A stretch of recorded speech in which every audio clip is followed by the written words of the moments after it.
Good afternoon, everybody. Davefauquier here again with another little tip, Florida living tips and tricks. This is a real quick one.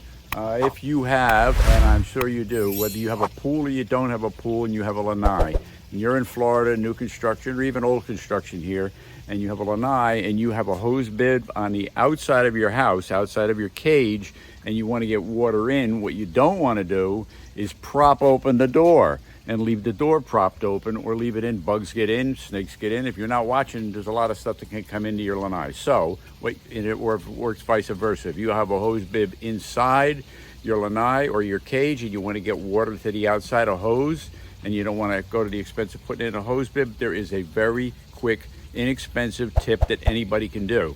If you like the channel and you like what I'm doing, please subscribe and like. Here you go. I'm going to show you right now what you need to do. Okay, here we go. And by the way, in the description below, I'm going to put in the links to where you can buy this thing. You buy it on Amazon. I forget what it costs, but it's relatively inexpensive. So there's the little thing right there. It goes through the screen, and here's what it looks like on the other side. And it just goes through. It bolts right to your screen up here and bolts underneath inside. Most people can do it with you can do it with a little wrench. Where you need a drill maybe to tap in here to get it to work. But see, I got a hose on the outside right here because there's no hose bib on this side of the house in the back, but I have a hose bib inside, and I put a little T here so I can run it off to a place where I have a hose inside here.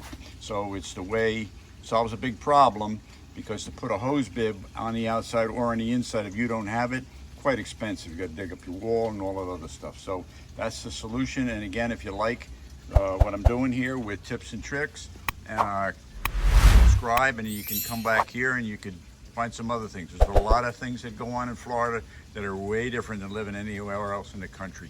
Have a great day.